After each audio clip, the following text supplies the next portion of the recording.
Yes. Magandang hapon muli sa inyo mga kasama. Nandito naman si Kuya Goods nagbabalik.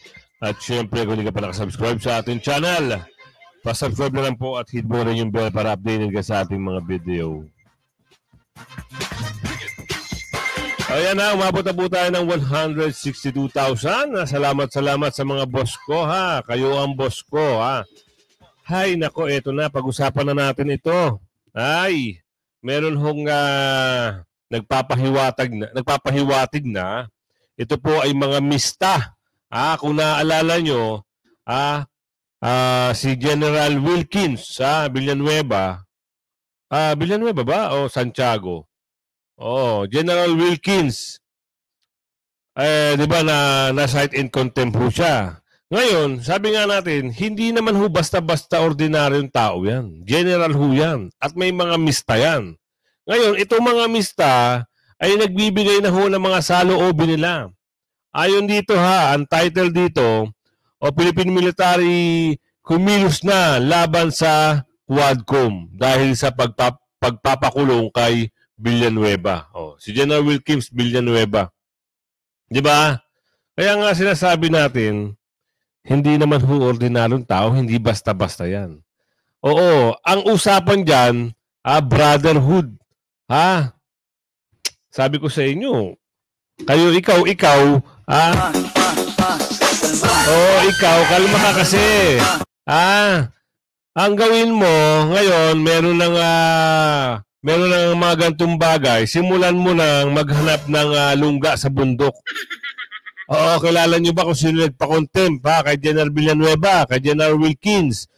Simulan mo na pumunta ng bundok. Ilan ho itong mga mista? Halos officer lahat, alam nyo naman, sa PMA. Diba? Paglabas mo pa lang dyan, second lieutenant na rango mo. Marami ho ang general, colonel, major, kapitan. Tapos, ikaw, ang lakas ng loob mo. Ipakulong ipakontempt si General Wilkins. Ikaw nga, yung bakulaw dyan sa Kongreso.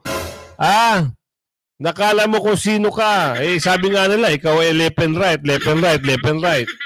Diba?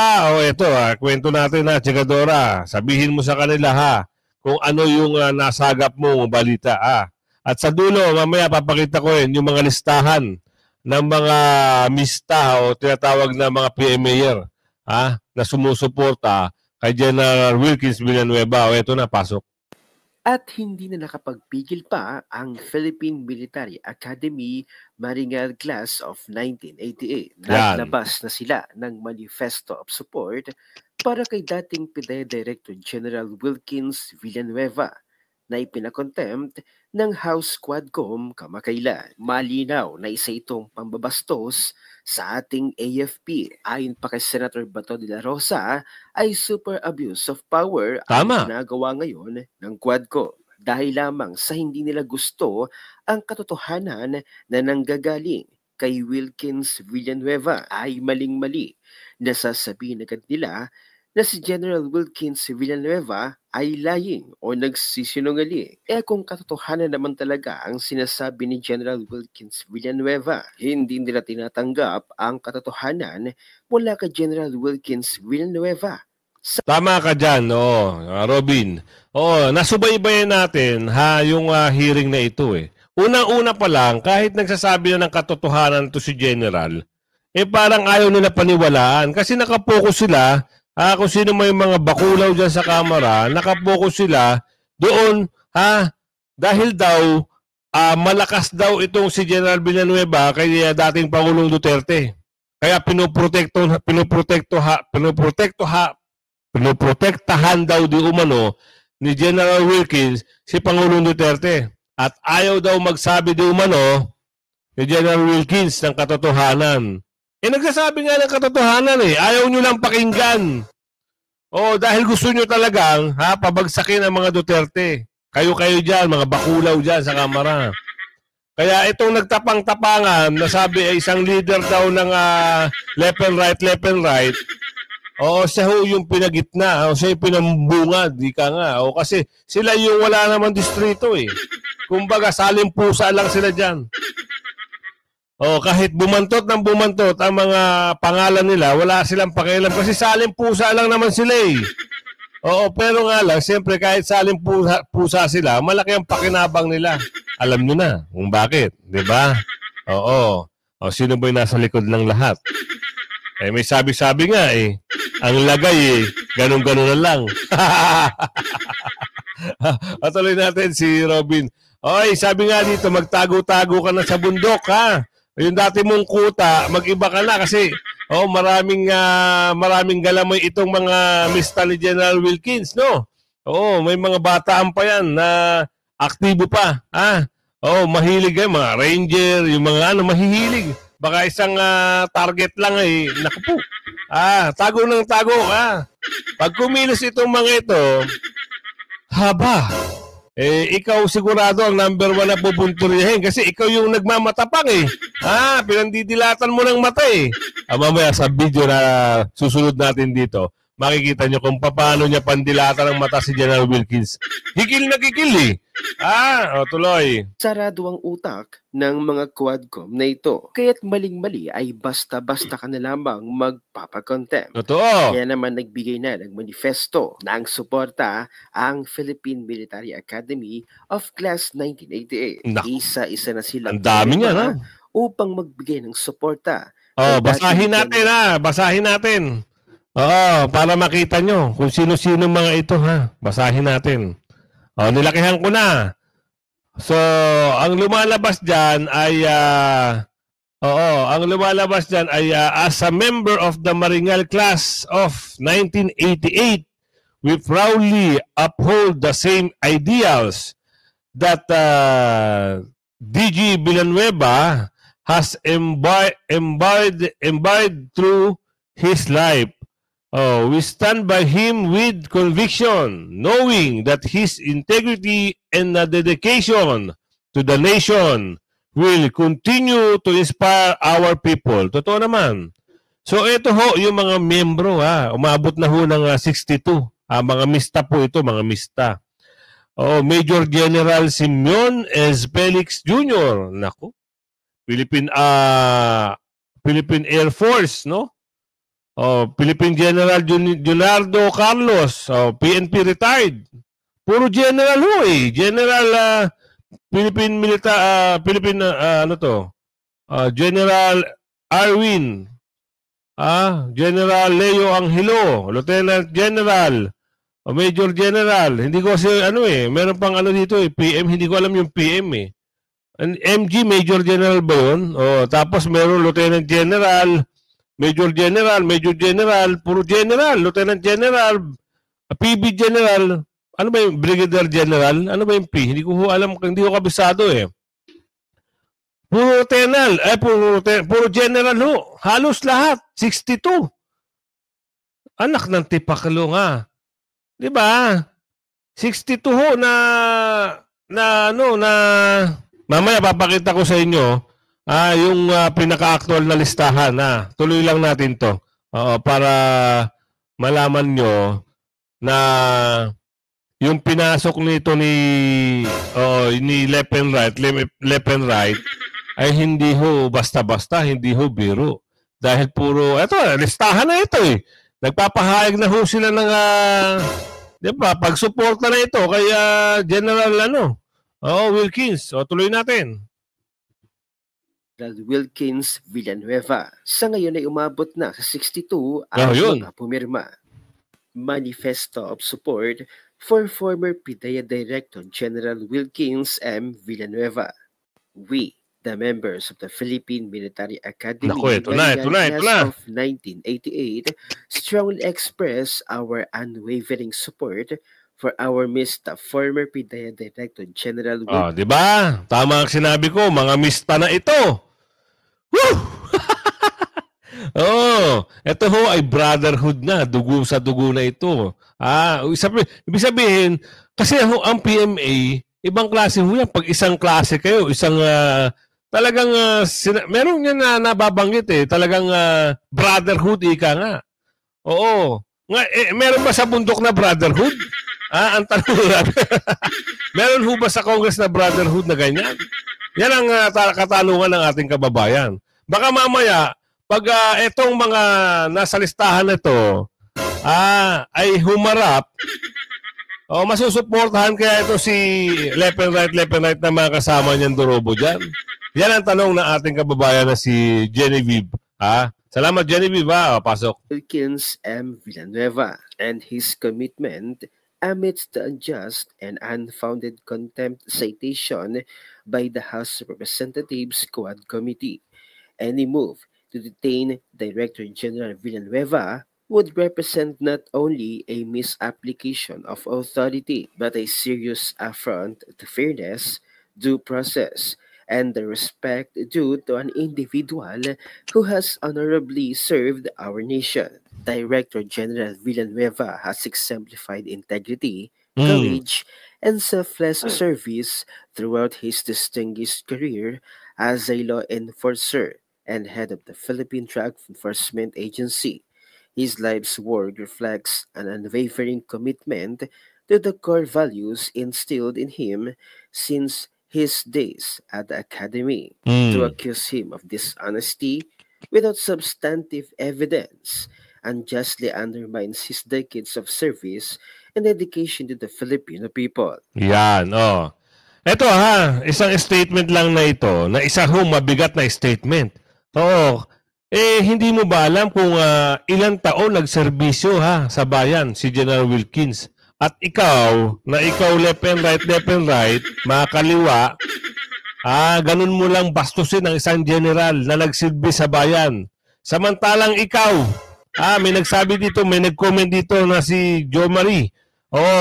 Ikaw nasa bundok ka, kunyari ka ngayon na nandiyan ka, gusto nyo lang pasukin ng ang gobyerno para maghasik na naman daw kayo, di umano.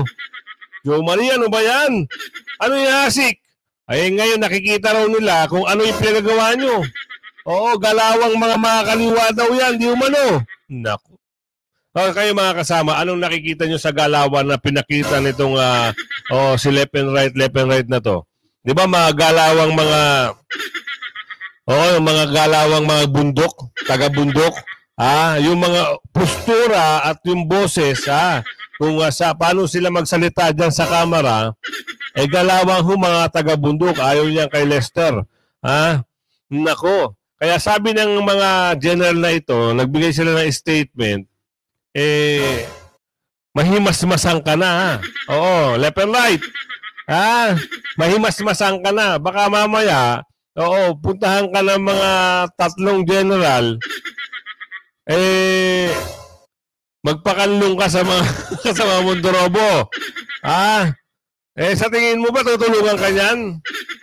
Pagtatanggol ka kaya? May mga kasama Mundorobo? Yan ang sinasabi ko sa iyo. Mahilig ka kasi. Ito. May statement na. Anong gagawin natin dito? Hindi mo naman pwedeng bawiin yung cite in contempt na ginawa mo. Diba? Ang dami mong pinahirapan Lahat ng resource person nyo, gusto nyo pakulong. Ngayon ang taong bayan na ngayon ang maniningil. At itong mga respetadong mga general at mga PMA official, sari-saring category na. May Air Force, may Navy, may Marines, Philippine Army. Diyos ko, Marimar. Di ka pa mahimas-masa sa ginawa mo. Tuloy natin. Director General Villanueva appeared before the committee in good faith, providing transparent and truthful testimony based on his personal knowledge and recollection. The accusations made against him, unsupported by credible evidence, cast doubt on the integrity on the process. Any move to detain Director General Villanueva would risk eroding public trust in the institution's task with upholding justice and fairness. This issue goes beyond Director General Villanueva's personal plight. It is a pivotal moment for our democratic institutions, presenting a clear choice.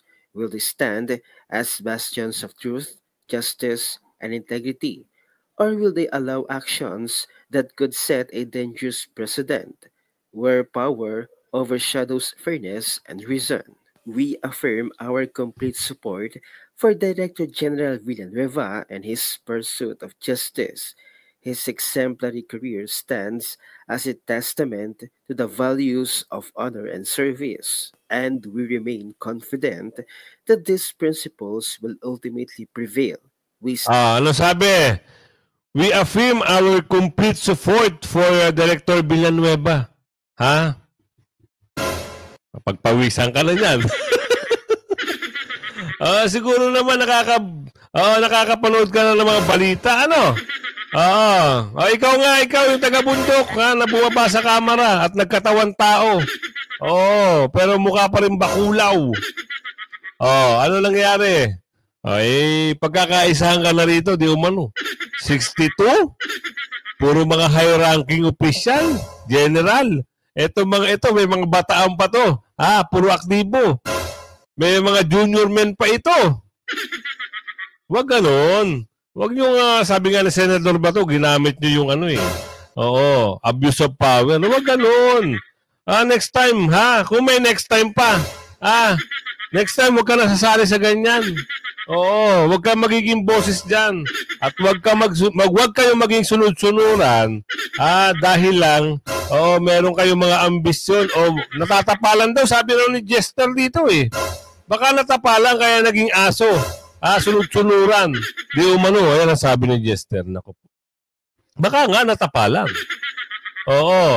Tuloy natin to. Stand firmly with him during this challenging time and believe that upholding justice in his case will strengthen public trust in the nation's democratic institutions. Kaya nga sa ginagawa ng Quadcom ay patuloy na bumababa, lumalagapak ang trust at approval rating ng nag-iisang buwayan ng Kongreso na si Martin Romualdez na siyang binigyan ng komento at reaksyon ni Mr. Will Talker.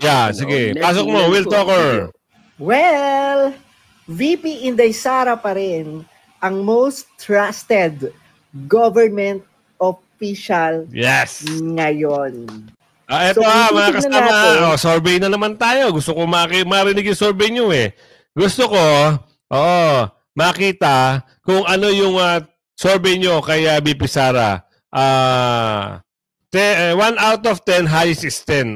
Sige, comment nyo sa comment section. 1 out of 10, highest is 10.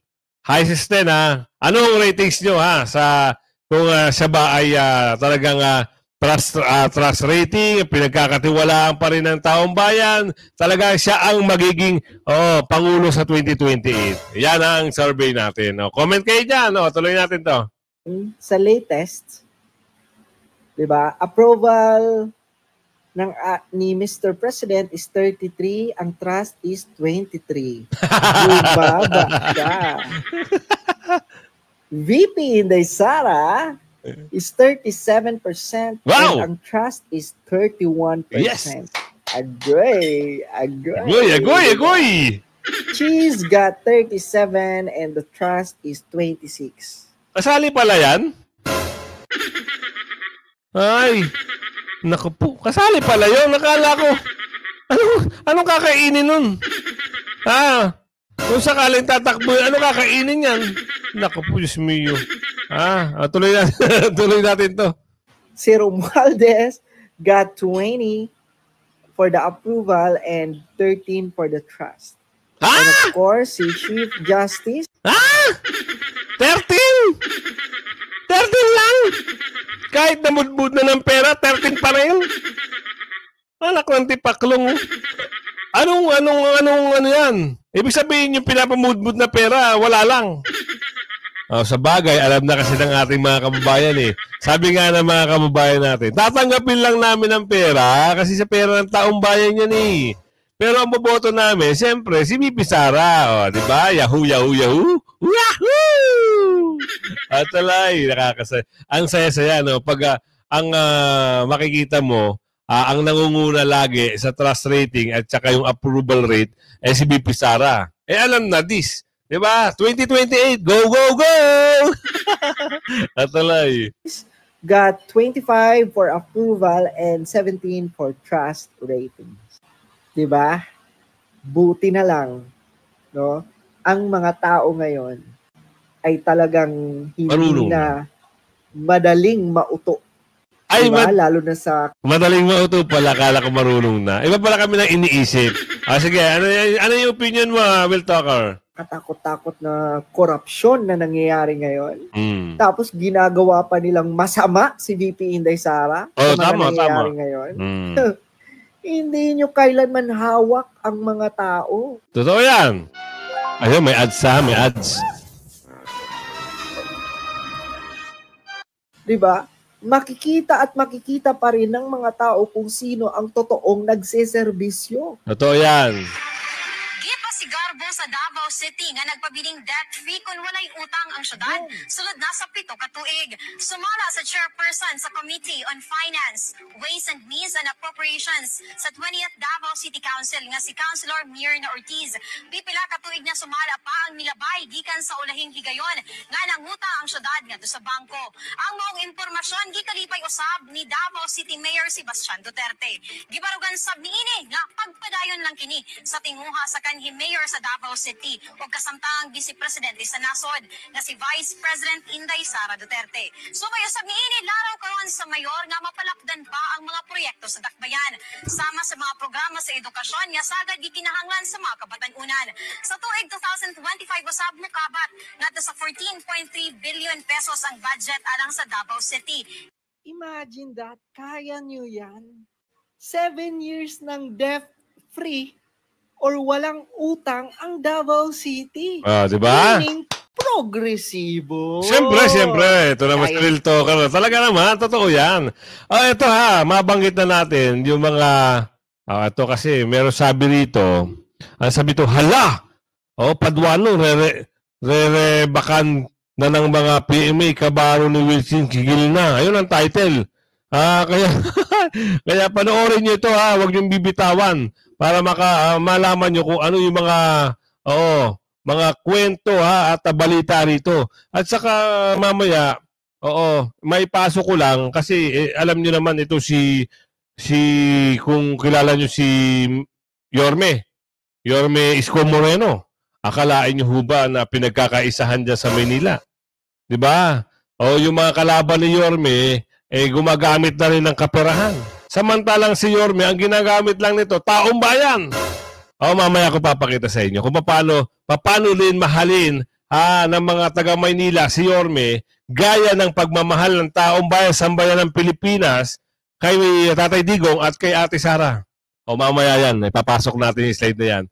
Gusto ko lang pahapyawan kasi yung tao, si Yorme, talagang parang gusto nila rin pabagsakin Parang kung ano yung nangyayari sa national, kung ano yung nangyayari kay BP Sara, ganun din mo ang nangyayari dyan sa Maynila. Pinagtutulong-tulungan, ika nga. Kung ang daming kalaban puro mapepera puro galing din sa mga akap, ganun. Namigay pa ng mga isda. Pero marunong na rin ang mga taga-Maynila. Kasi itong si Yorme, mabanggit ko lang sa inyo mga kasama. Ito hulang naman taong ito ang nagpagawa at nagpaganda ng Maynila.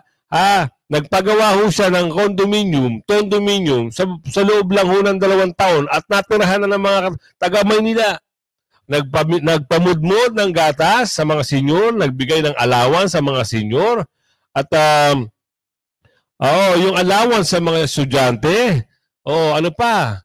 Yung mga ospital at mga school na akala mo lasal. Siya ho ang hinahanap ng taong bayan. Kaya makikita nyo, kinukumpira ko siya kay Tatay Digong tsaka kay Ate Sara Alam mo bakit? Itong tao na to ay pinagtutulungan. Kaya sabi ko, pwede ko na iangat, parang ako na rin ay isa magiging boses para dito kay Yorme. Ngayon, gusto ko rin siyang tulungan sa pamamagitan ng ating itong mumunting channel. At sa tulong nyo, mga kasama, taga Maynila, ipapakilala ko na sa inyo si Yorme. Sa mga taga Luzon, Visayas, Mindanao, ito si Yorme, mamaya sa sunod na slide natin. At samantala, ipasok muna natin ito. Bakit ba sinabing re-resbakan? Ito, pasok na natin. Kasi, General Wilkins, Eto, last warning ko sa iyo ha. Sa nangyari, you're lying. O, gusto mo i-cite ko lang? Paano pa yung mukha mo eh? Are you not lying? No, Mr. Chair. Also, Mr. Chairman, with that, I move to cite in contempt General Wilkins. Pasensyahan po tayo dito. In violation of Section C. Umani ng katakot-takot na bashing sa mga netizens si Congressman Paduano at si Congressman Ako matapos nilang i-contempt si ex-PDEA Chief Wilkins Villanueva. At dito nga ay hindi napigilan ng 4-star retiradong PNP General. Galit na galit at gustong resbakan si Congressman Paduano sa pag-contempt nito kay ex-PDEA Chief Wilkins Villanueva. Noong Biyernes sa pagdinig ng Quadcom, tinawag ng mga netizen si Congressman Paduano na human lie detector test dahil kapag ayaw. Ayan na, may ads lang ha. O kaya naman nasabi dahil kung ayaw niya isagot at hindi niya gusto, kahit nagsasabi na ng totoo, itong si General Wilkins, hindi pa rin niya tatanggapin ang kasagutan ni General Wilkins. Kaya nasabi ng mga tao na ito ay parang human lie detector. Bakit kaya hindi niya i-lie detector ang sarili niya? Para malaman mo rin na ikaw talaga ay nagsisinungaling. Tuloy natin na. Sabi rito niya ang sagot o hindi nasusunod ang gusto niyang sagot na isagot ng isang resource person ay siguradong contempt ang aabutin ng iniimbitahang resource person. Isa sa mga humabol na magpapasko sa kulungan ng House of Representatives ay ang PMA Class 1988 na si General Wilkins Villanueva. Isa nga dito sa nanggigil na sa ginagawa ng Quadcom na puro na lang contempt at paninira sa mga Duterte kahit wala namang matibay na ebidensya ay ang dating PNP chief na ngayon ay senador na si Senador Bato de la Rosa. Ayon pa nga kay Senador Bato de la Rosa sa kanyang post sa kanyang Facebook, Mr. Congressman, you are so fond of citing in contempt people who don't give in to your desires. Your abuse of power is not unlimited.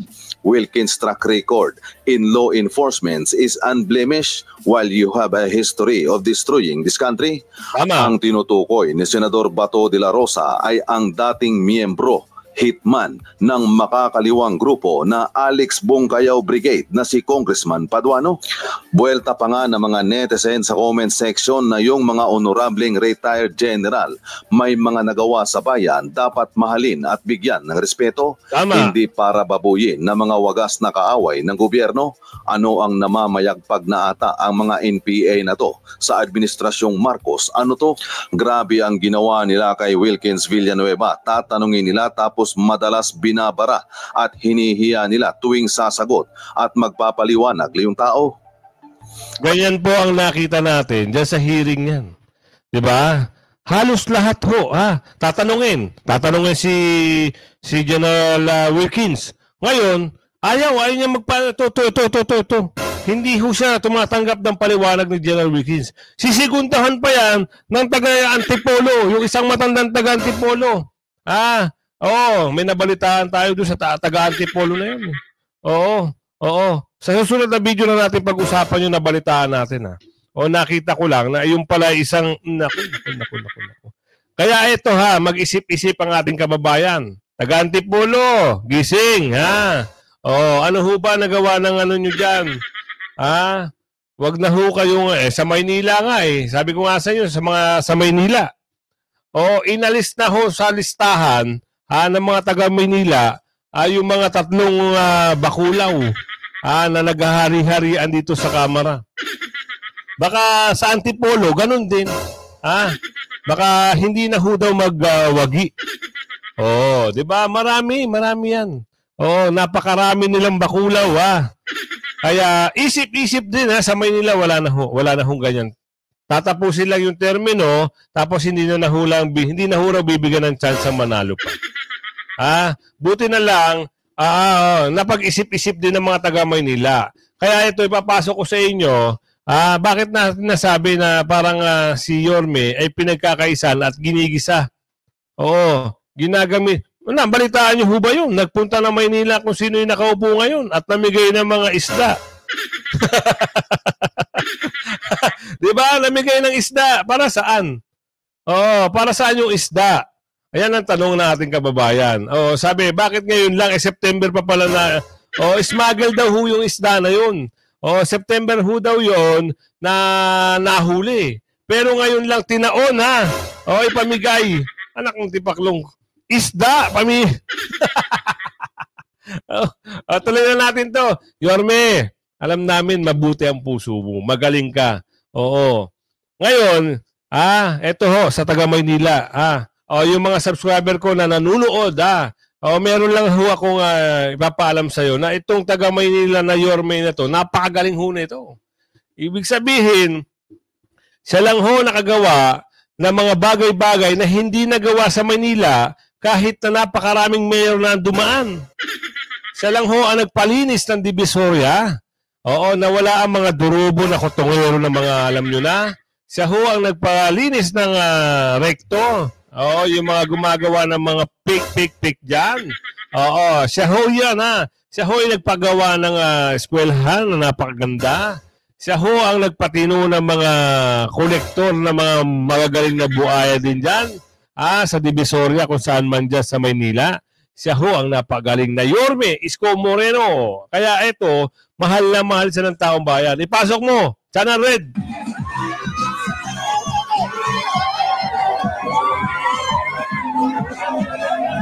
Ano ha?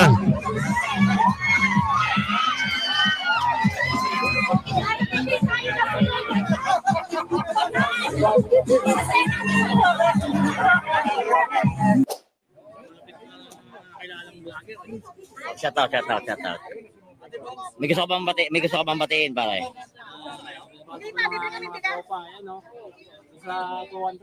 Advance na natin ha. Advance na natin pagdating ni Yorme. Ito na. Mahal na mahal ho yan ang taga Maynila. Kahit anong pilit na paninira sa kanya, merong issue eh. Gumagamit pa sila ng napakaraming mga alam nyo na, mga ngaw-ngaw ng ngaw-ngaw.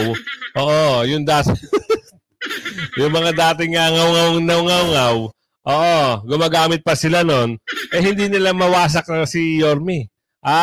Meron sila mga paratang pero hindi nila mawasak si Yorme. Napakagaling sila na nga rin nagsasabi. Na sabi binenta daw ang Divisoria. Nako ho, hindi ho binenta ang Divisoria. Kung alam niyo lang ho yung istorya. Ito, pakita na natin. Napakasimple ng Yorme, no?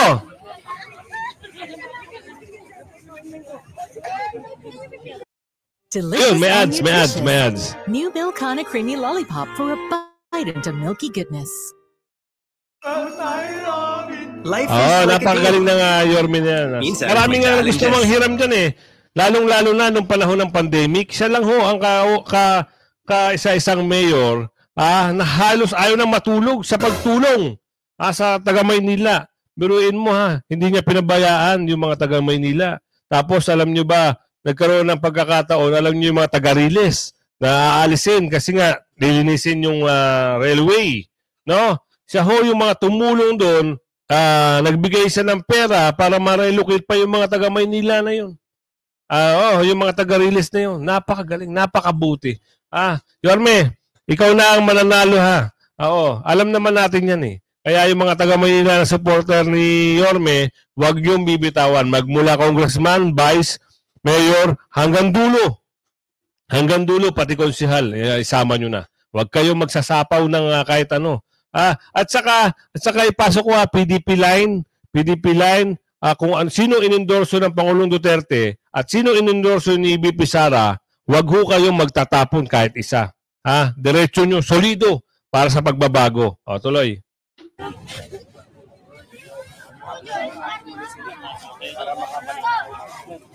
Galing, no? Yan ang mayor ng Maynila. Parang ganyan-ganyan din si Tatay Digong tsaka si BP Sara Talagang pinagkakaguluhan.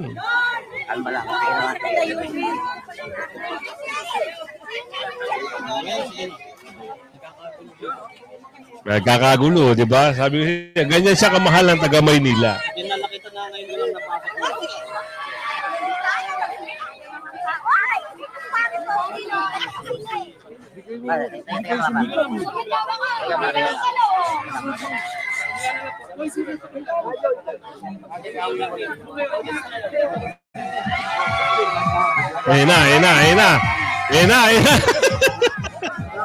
Ayun na, nagsigaw. Simpleng tao. Parang ang Pangulo at parang ang Pangulong Duterte at si BP Sara. Simpleng tao. Hindi na natin patatagalin. Kaya sabi ko nga sa iyo, kung hindi ka pa nakasubscribe sa aking channel, mag-subscribe ka na. Huwag ka nang papahuli sa mga balita, issue at reaksyon ng bayan. Ayan, hanggang sa muli. Bye-bye!